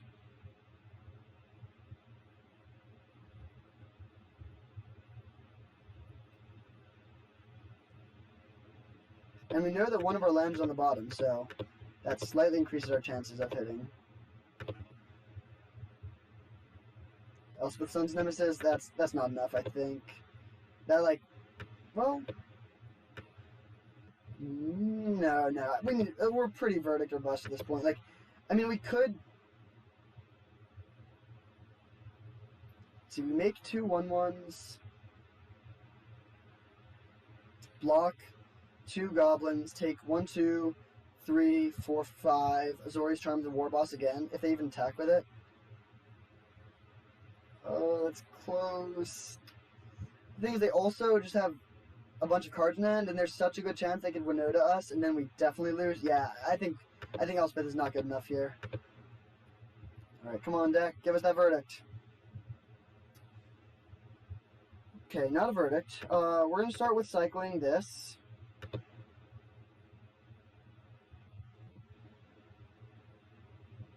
This can counter a Winota. Okay. So we'll play this tapped and then pass, and then very likely be charming something and censoring something else. But we really, really need to find a sweeper soon.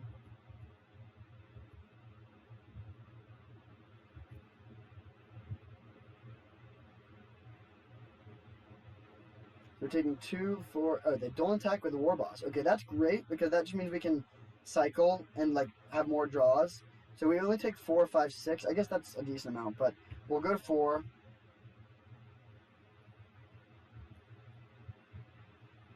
I guess we probably should have cycled a censor, just because. Well, no, censor's pretty good. We'll charm. We could have cycled and hit a shark attack, shark typhoon, and done that. All right, I'm gonna just use the more mana inefficient one. Censor will be good if we can find a board sweeper. Oh, come on, deck. Come on, deck.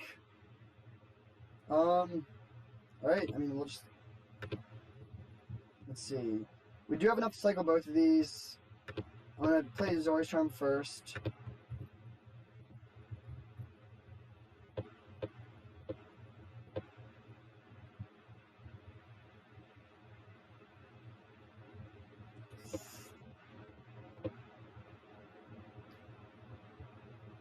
Come on. That's not enough. We die. Man, that is a real bummer. So there's 3 non-sweepers on the bottom. So we went through 21 plus 3. We saw 24 cards. And so only a 1 sweeper and 24 cards is pretty rough.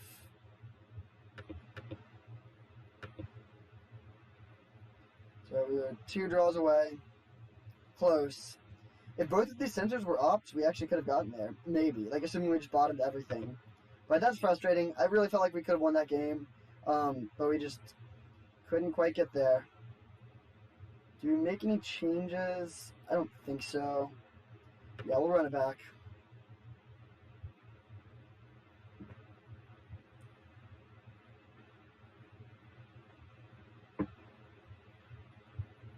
I do think it was correct to bottom the Elspeth there. That was like the one choice where there was like another reasonable option. Ooh, okay. Well, the mana is very awkward in this hand, but I'm still going to keep because we have a turn 4 verdict. We can use field on turn 3 if we need to, and if we draw another land, like if we just draw a basic plains or something, then this hand just becomes amazing.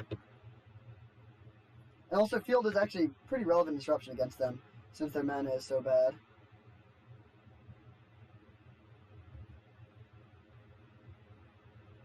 Come on, basic land.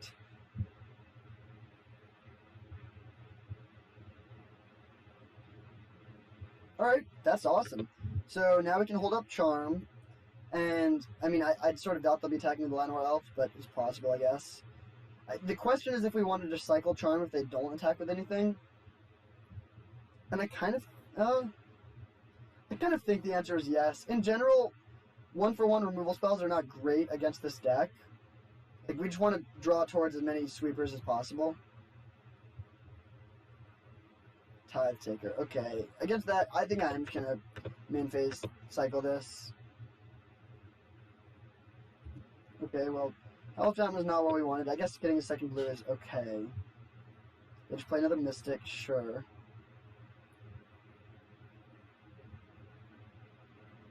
So we'll just play Castle and bounce one of their mana dudes.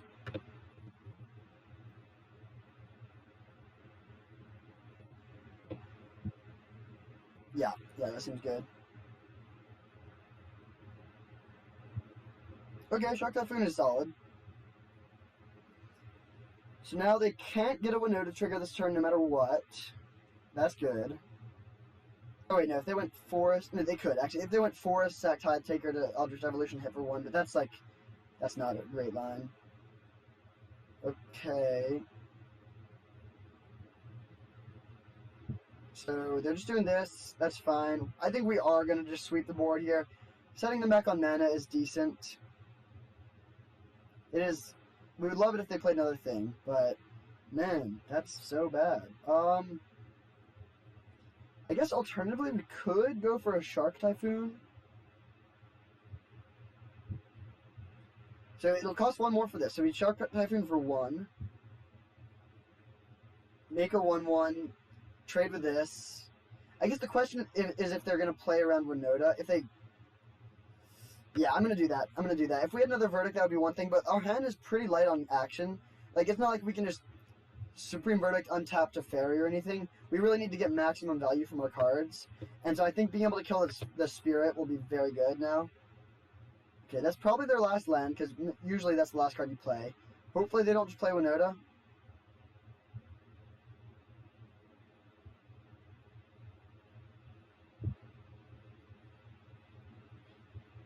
Okay, they do, so they'll get 2 triggers.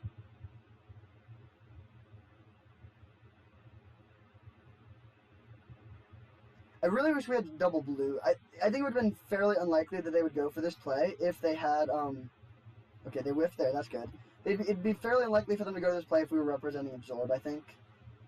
Okay, Engrass Marauders. Well, that's bad. So, we make our 1/1. If any source you control. So, if we block the Tithe Taker like we want to do, we take 4, 5, 6, 12. Go to 6. Man, drawing another land. Alternatively, we could prevent 4 more damage and then get them to not have a 1/1. Yeah, I think we're gonna take it and go to 6. Like, we really don't want them to have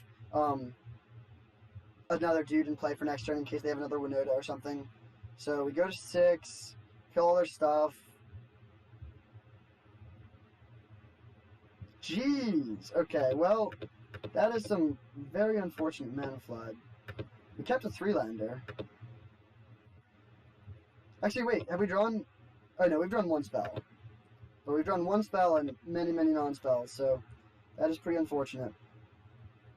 They have no board, but we have no hand, pretty much, even though we have 5 cards. Worst case scenario is like a war boss here.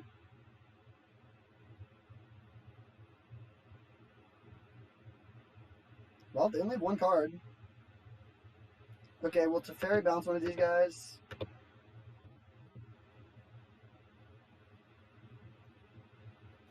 So now if they have Winota, they only get 1 trigger.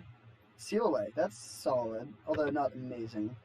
We'll play Hallowed tapped and hold up Azorius Charm and Seal Away. We would love to see Azorius Charm that Elvish Mystic, because that's just obviously a brick. See if they have a Winota.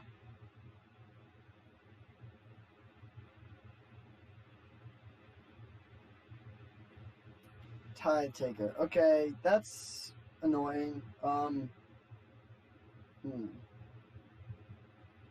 Yeah, actually, we didn't know they had this, but it's possible we still should have just played around it and played an untapped... Yeah, we definitely should have just played an untapped land. So misplay there that actually could be pretty costly. Question is if we want to cycle Charm in response. I think we're not going to do that here, because Charm is pretty good when they just have like some bricks in play that they'll be attacking with.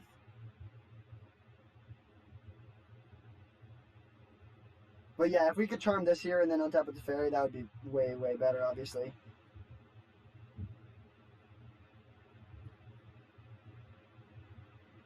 Okay, well, there's a Verdict. Do we just cast that? I think we do. We'll play Island, cast Verdict. They'll have 1 token, but that's not too bad. And then we can, yeah, I think our life total is low. I mean...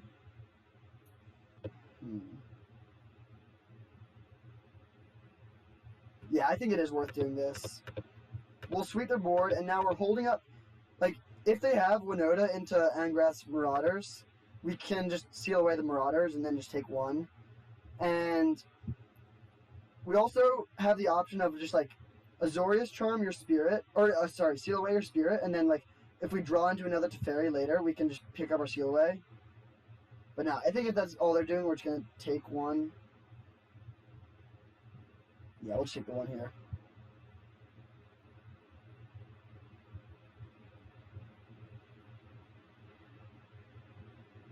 Pia and Kiran Alar. That's bad. That's very bad. Okay, so now we're going to cycle this, and we need to find another sweeper. And we've already gone through 2, so that's not great odds. But this will kill us immediately.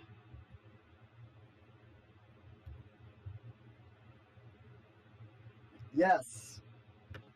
That was obviously very, very good for us.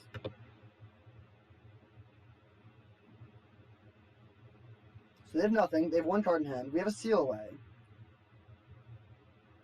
So I guess we'll just play a tap land here. And pass. And we can, we'll just end up turning Field of Ruin one of their lands. If, like... Yeah, I think it is worth fielding them. Because we can... Well... At this point, maybe it's not, actually. Yeah, it's probably not worth fielding them because our mana is good, and, like, I think if we both take 1 land out of our deck, that probably favors them more than us, because, well... Actually, no, we have fewer cards in the library, so we're slightly more likely to draw the 1 land. We have the first draw step, and if we draw another field, then we actually do just get value from this, so we are going to field them here. If they had more cards in the library, or if they had fewer cards in the library than us, we wouldn't do this. Well, 2, 4, 6, wait, 3, 6, 7, 8. So we're 1 mana shy of being able to use double Castle Ardenvale. So I'm just going to play a Field of Ruin and plan on using this Field of Ruin for the same reason.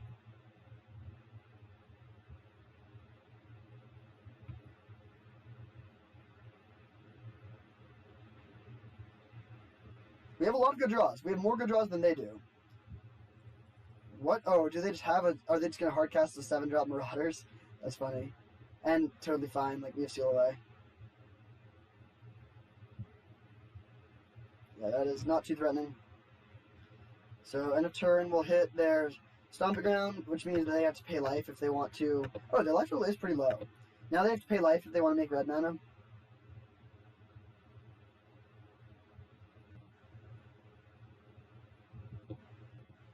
So it looks like they're not playing Agent of Treachery. Their like big payoff hit is just this, which is much, much less scary for us. Alright, deal. That was an amazing draw. And we even have enough mana to use our Castle Ardenvale. Okay, I think we're actually in a commanding position now. We have them under a very real clock just because their life total is so low. We have a removal spell. They have no board, so Winota doesn't do anything. I mean, I guess Pia and Kiran Nalaar would be bad. That's what we want to dodge. Uh-oh. Okay, Winota is not a problem at all. I guess if they top deck, like a Rabble Master type card, or a War Boss, that would be annoying.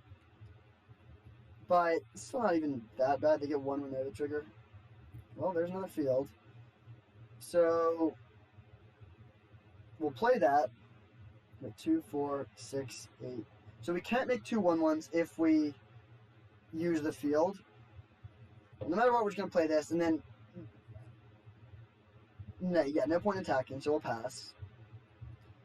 And then we'll see. I mean, fielding does mean that they can't play and activate Pia and Kiran Nalaar in the same turn, but that's fine. If we were at 2 life, I think we would field them to play around that, but as is, I don't think we need to. Hopefully they didn't draw it. Although they would also have to pay a lot of life to do that. War Boss. Okay. So they will get 1 trigger with Winota if they attack, which they will. But we can get rid of their Winota. We can also get rid of their Marauders if they hit that. We can kill their Goblin with our tokens. So, I mean, just don't hit Pia, please. Angrath Marauders. Well, I guess we have to seal that away. That is annoying. I would have loved to have been able to kill the Winota.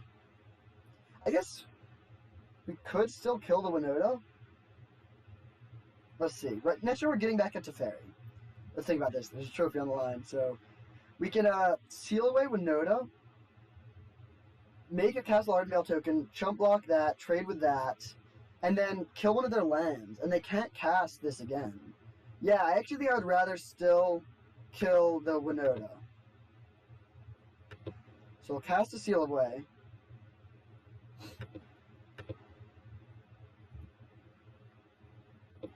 Make a 1/1.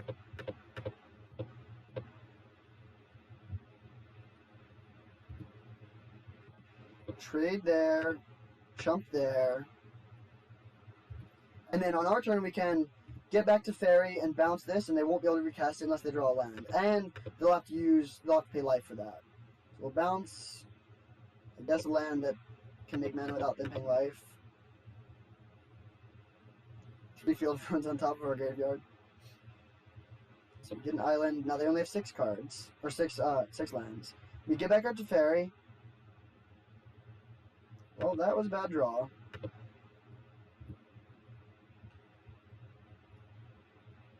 Loads of kind. How many lands? 5, 10, 11, 12, 13, 14, 15, 16. 16 lands are gone, and we only have 22 lands, sort of, because we have the 4 cycling lands. So there's only 6 lands left in our deck out of 34 cards. That's good. Bounce this. Alright, sweet. So we'll cast that and tuck the Legion War Boss. And now we can play this, hit them for 1, make another token, and they're under a fast clock. If they play land, if they draw land and play Marauders, they go to 2, and then they're actually dead if we can find a way to deal with it.